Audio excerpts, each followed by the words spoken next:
Hello, everyone. It's good to see you today on this June 25th here in the summer. It's on Wednesday. My name is Owen Carr. Excited to be with you. Thanks for those that are tuning in to CarrTalk. And this is a time where we get together and talk about e-commerce and talk about the latest trends and things that are happening, as well as some key developments that Spreetail is focusing on as well. Really excited to have Josh Smith with us today. Josh is one of our executive leadership team members at Spreetail. He's our senior vice president of technology. And welcome to the program, Josh. Excited to engage. Well, thank you for having me on CarrTalk, Owen. Being a racing fan and into cars, I was kind of hoping we'd be recording this from a motorcade, like Jay Leno's Cars and Coffee or anything like that. But maybe next time. Maybe next time. Something for us in cars and act like we're driving. Yeah, maybe next time.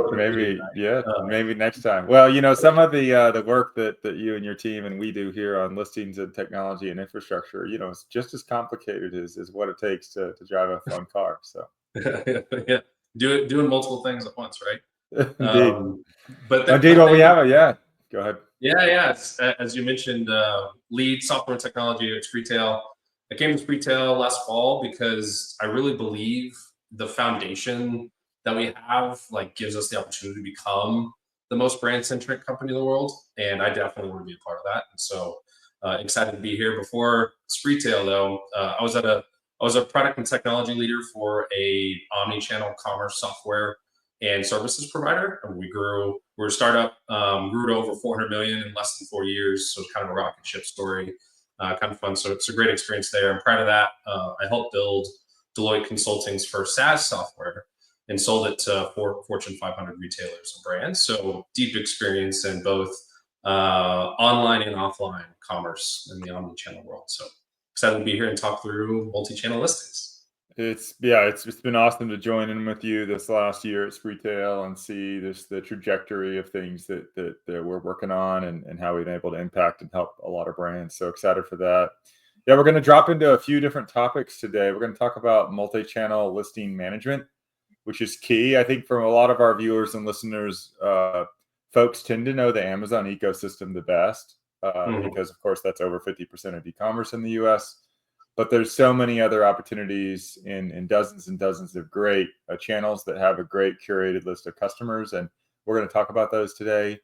We also are going to talk about listing management, and as we call our listing doctor, and we'll talk a bit about that, and then performance and impact and how to ensure a high quality performance with your listings and overall data and content performance. So before we jump in, would encourage everyone to drop questions or comments in the chat. Josh and I will hit those as we go, and then of course address any at the end, but we always are excited to engage with any topics that arise. Other than that, let's go ahead and jump in and let's hit on the first topic. So the first area we're going to focus on today is multi-channel listing management. So yeah, what inspired some of our work at Spreetail in this area? Particularly Listing Doctor is our tool. We'd love for you to just outline a few of these things and talk it through for us. Yeah, no, appreciate that, Owen. And it really comes down to having a deeper understanding of how do listings affect sales across multiple channels. You mentioned, obviously, Amazon is a big channel, but it varies across channels around how do listings actually drive, organic search rank, clicks into your listing, and then ultimate conversions. Some of the numbers I share here are overgeneralized, and because they definitely do differ across channels, and we'll get into some of the nuances there. But here's just some basic examples at a high level of, if you're thinking about how do the search algorithms actually rank you, in comparison to competitors by keyword, right?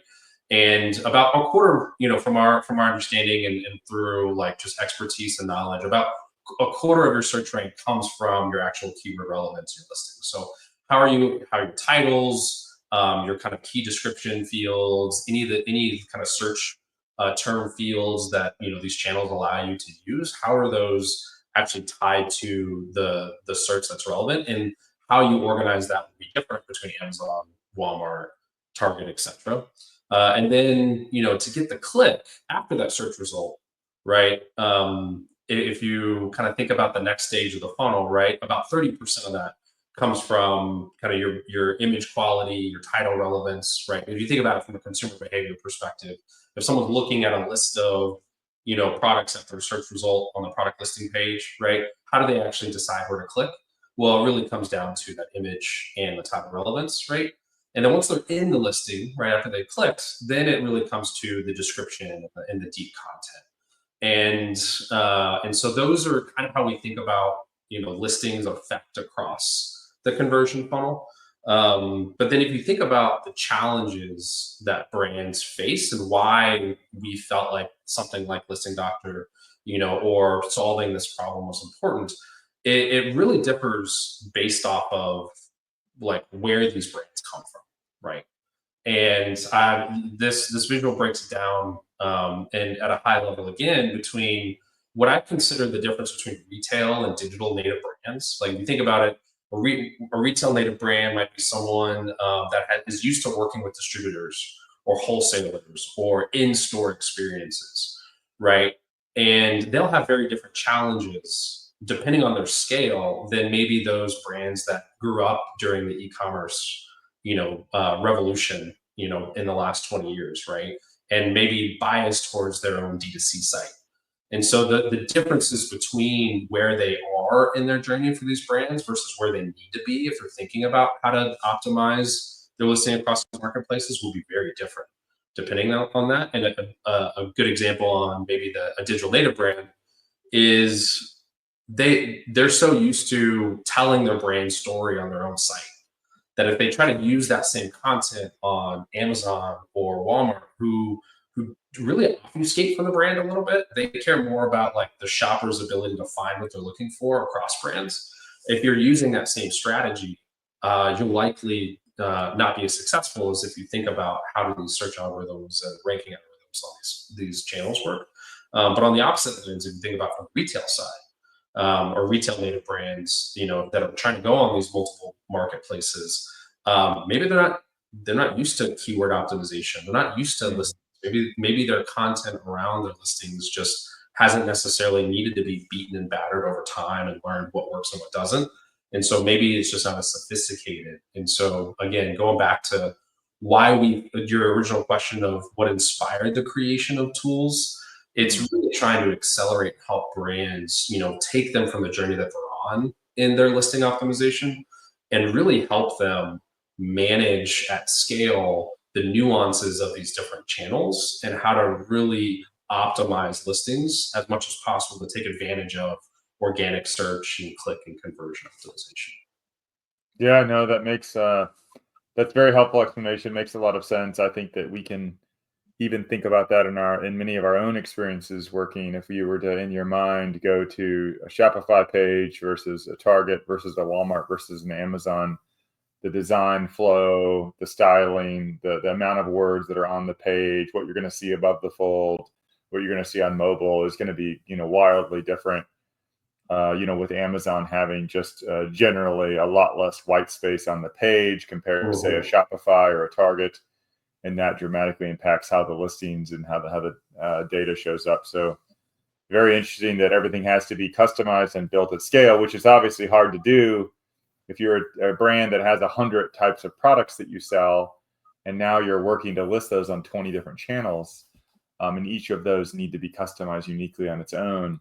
It begins to be something that a human on their own is going to be really incapable of doing without some tools that are fairly sophisticated. Yeah, and it's wild when you get into the details how different the marketplaces and channels really are as far as how they handle like listing and content, even down to like the subcategory level. I mean, here it's retail, right? We think of all the different category trees and how they're different between the marketplaces. And when you get into learnings and testing what works and what doesn't on these marketplaces, you start to see how different the different marketplaces handle those things down at the category level. So you can't just take a one size fits all, optimize on Amazon or work on Walmart or Target, because their algorithms are actually different, and some are more advanced than others on adopting to maybe some emerging search patterns that are coming because of the use of AI and things like that. And so we're in this crazy time too, where even optimization as a concept is shifting because the search patterns of how people are being trained to start looking is shifting as well, right? Because of their like continuous use or adoption of like ChatGPT and other AI tools like that. Sure. And some of these marketplaces are starting to adapt to that. So it also shifts like how you think about what content optimization is. For sure. Well, talk to us about Listing Doctor. Maybe just help us understand the tool, what it is. I would love to just dive into that area. Yeah. So it really is trying to help us like drive towards an ability to monitor and score what does good look like across marketplaces, right? And it comes from a background of getting really, really deep in testing and trying to optimize our own brands listings across these marketplaces. And it really came from trying to say, how do we take those learnings? How do we take that expertise that we have at Spreetail and embed that in a way to where we can scale our own operations, and so that we know where we need to make improvements for our brands, and how do we continuously update that when we learn something new?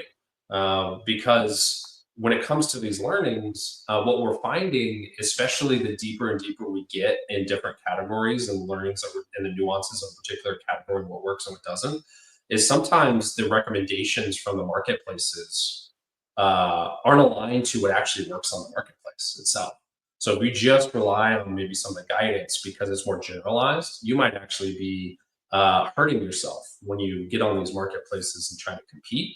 And so the listing doctrine really comes from trying to create a score, a generalized score across images, across content, across all like everything that makes up what a user will see and search for and what the algorithms look for, and uses AI to a blend of AI and some statistical methods to create that score. And it helps us at Spreetail just manage our operations effectively. And we're excited to start offering that to brands. And that's something that we're going to be pushing more recently. Is we actually have this capability that brands can go and test our listing doctor on our website, and we'll talk about that a little bit as well. But it's exciting to see the improvements that this is making as we're continuing to enhance our learnings at the deeper levels of the category tree. Yeah, no, that's awesome. That's fascinating.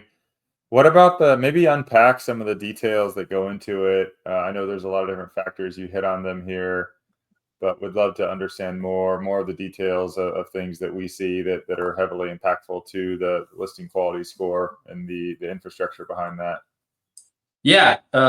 So if you look at copy as an example, or creative, right? For copy specifically, which is basically like titles, descriptions, things like that. The order of what words you use could impact, right, how you're actually being found or what your click volumes are on a particular listing, right? And so it's not just, you could use the exact same words, and if you use them in a different order, right, you'll actually see an uplift in performance, right? And each channel is a little different. For instance, on Amazon, if you're putting some of the if you're in a category that has requires measurement, whether it be size, like tools, or if you're looking at dimensions as far as like a sofa and it fitting inside of a home, right? Where you place that in the title, where you place that measurement is going to affect, the performance, right? And then when you get into the descriptions of how many bullet points do you use, how much keywords do you use in those bullet points. I'll give an example of Amazon versus Walmart. Amazon and this kind of goes back to the adoption of AI searching and things like that, is Amazon is very forward with their A10 algorithm on search results, as well as for content optimization on using more descriptive SEO, what's being called descriptive SEO, which is less of your traditional SEO, which is just like, hey, these keywords need to be in this order, but being a little bit more open to natural language, because Amazon's giving the ability for users to search through natural language. And so the more contextual relevant you're making kind of your content oriented to how consumers are now searching on Amazon, that's related to natural language, like the more likely you're going to be popping up search results. Whereas Walmart is still very traditional in keyword matching, right? Where SEO keywords, it's not about keyword stuffing because they will ding you for that, but it really is about like what keywords are using, what order, and which is more aligned to how Google search works as an example, right? And so depending on what marketplace you're on, it will differ.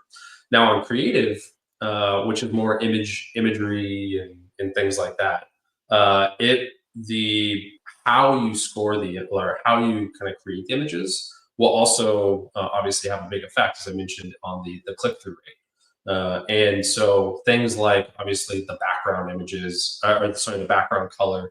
It's pretty general guidance across marketplaces to have a white background as your main image, and that doesn't necessarily ship from marketplaces.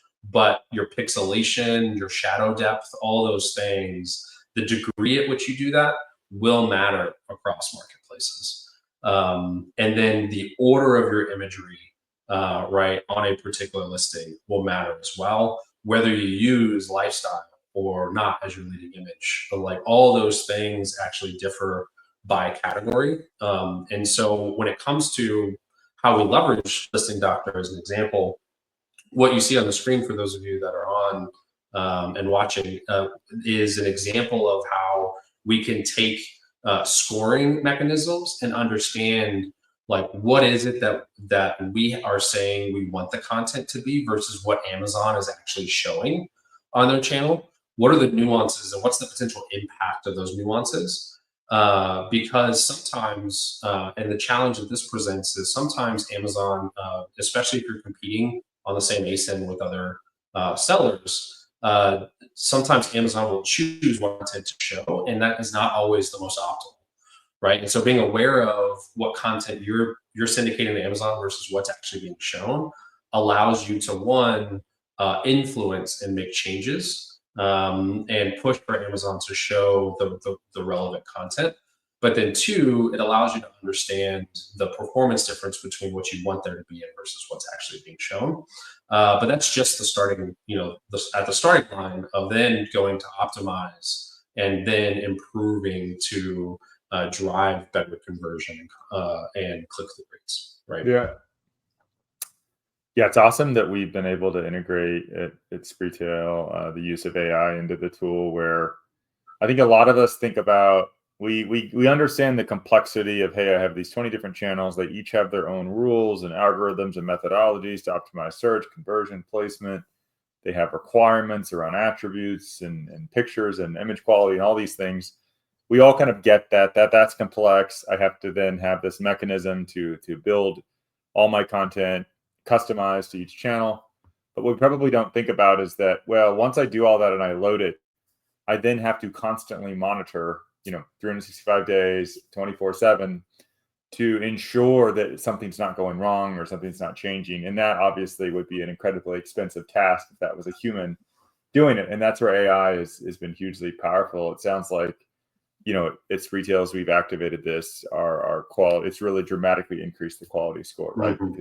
Because of that monitoring. Yeah. No, I mean, to your point, we have brands. I had brands in previous life that would spend, people like actual full-time roles going in and looking Right. on a daily basis. Walking the store, we call it. Walking the store. Yeah. Exactly right. And yeah, so being able to have multiple times a day updates across all of our listings on what are we saying should be the content versus what's actually live is a huge uplift. In addition to the quality score, what we call the Spreetail listing quality score. So the combination of that awareness of what's live plus that quality score allows us to prioritize where we go tackle, and take next steps to drive the biggest improvement, right? Whether that be working with Amazon to make sure that the right content is live, right? Or looking at any potential suppression issues or things like that to resolve that so that content is live.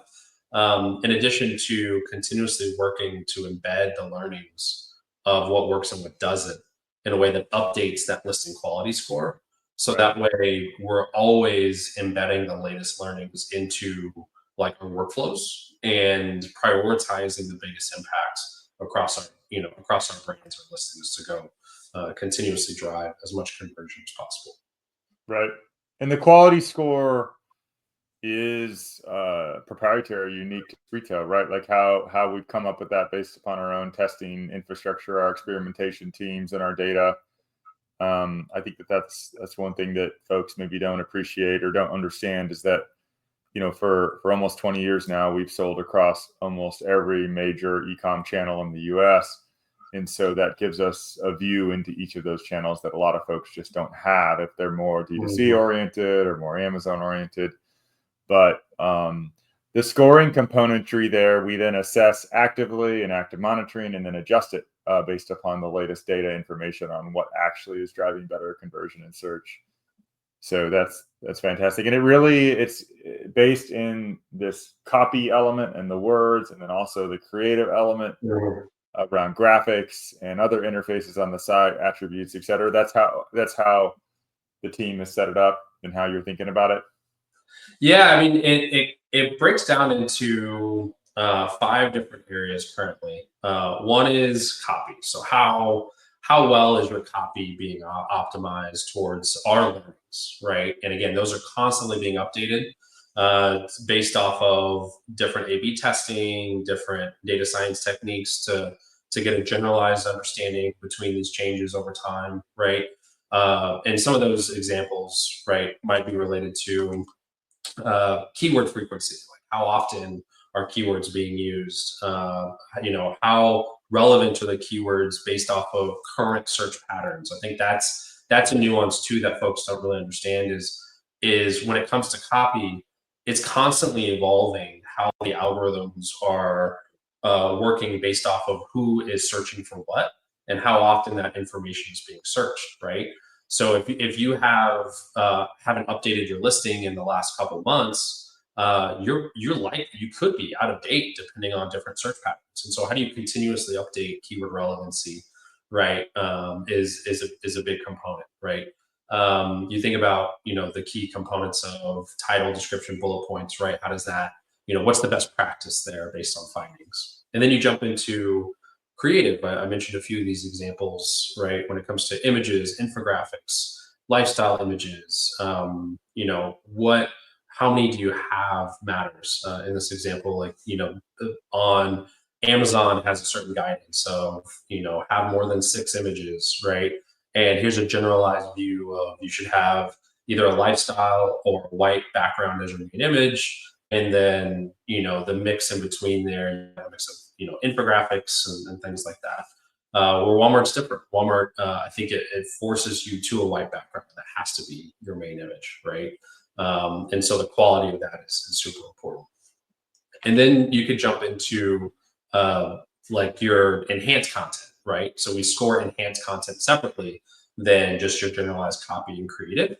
And so do you have it? How many videos do you have? How many schematics do you have, depending on, what category you're in, things like that. And then your feedback is a component of it as well. And so how often is your reviews are you getting mixed feedback signals on the quality of your content and things like that based on how people perceive it versus the actual, right? And then one of the things that we are enhancing this with currently is different kind of image quality score as well, not just how many do you have, what's the order of those, what is in those, but then like for the images themselves using AI to score, like how many pixels is it, how much shadow depth do you have, how many people do you have in the lifestyle images, because how many people will actually change your performance, right? So things like that using AI to identify nuances about the images is something that we're in the process of adding and going live with across our teams as well. And like I mentioned, the scores, we continuously update those based on the most recent learning. And so we will continue to augment our proprietary Spreetail listing quality score to go along with those learnings, and then give the ability to get more and more nuanced as we enhance those learnings at deeper levels of the category trees. Yeah, no, that's fantastic. And then variations, of course, play across Yeah. multiple categories. I think many products that Spreetail sells in durable hard goods are variated, and how a family of SKUs play together, whether that's color variation or function variation or some other type of size variation, can really matter, right? And one changing or unhealthy kind of SKU in the family can really impact that whole listing, and how those match and mirror, and are they accurate, etc. Can be a huge source of frustration to all of us and to our shoppers as well. But yeah, Mhm. the tool works to address some of those hiccups as well. Yeah, it's, variations, again, depending where you come from, if you're retail native or digital native, could be a exponential difference in the challenge of how you kind of manage that across your SKUs. I mean, typical item syndication, right, across these different marketplaces is difficult enough.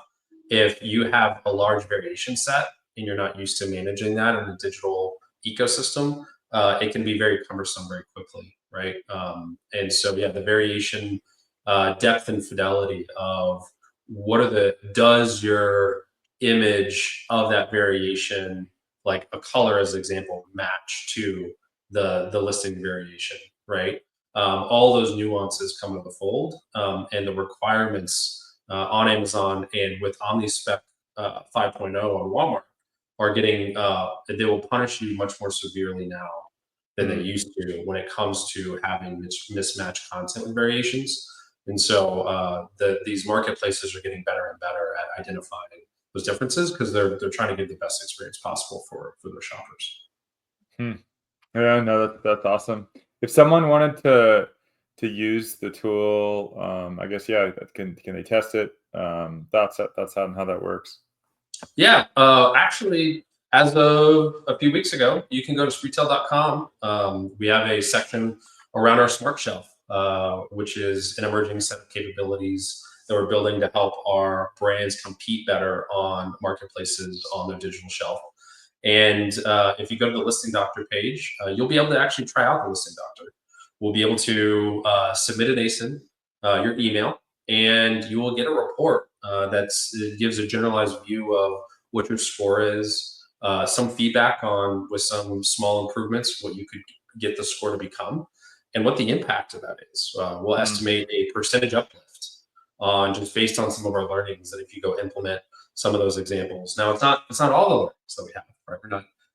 We're not giving the entire tool chest away for free, but it is the ability to go test and understand where are you today versus where you could be. Obviously, 100% is the best possible, but even getting from, in this example, 67 to 83 will have an uplift of a couple percentage points expected based off of some of the testing that we've done.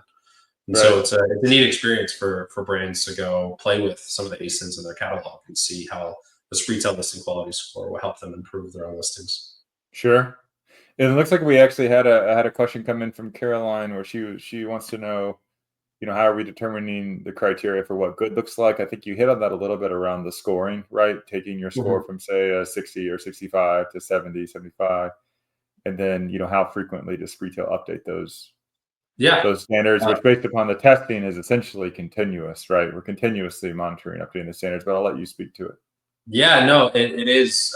We touched on it a little bit, and for those that aren't deep in digital, like digital native brands, we're continuously doing A/B testing around, which means basically that we're trying two different variations of content to understand like which one performs better. And so we do that continuously with different types of tests that we're running in the market at any given point in time. And we take those learnings to understand, is there a statistical significance in the difference between A versus B? And then we embed that into our listing quality score. And it becomes essentially a rule where we say, hey, does it have this or not? If it's if it's in this category, right? And then that determines if it does, then we attribute some weight to, based off of the total earnings that we have, of how that could impact and what that actual uplift will provide. And that ultimately aggregates up to the overall score. And then we update that continuously. We have at any point in time of I can't even tell you specifics on how many tests are running at a point in time, but it's not insignificant at any point in time. And then we go if we have one that is a valuable finding, because it just because you ran a test doesn't mean you actually find something valuable. A lot of times you could spend a lot of time trying to test things that don't actually create the incremental uplift. It actually makes it perform worse, or has no change. And so Spreetail invests a lot in making sure that we are providing kind of the best learnings possible for our brands. And that's quite expensive if you're a brand trying to do that on your own, right? But because of our scale, because we're the number one, seller on marketplaces, in the world, right? We want to make sure our brands are doing or having the best opportunity to optimize their content as possible, and so we invest in that, right?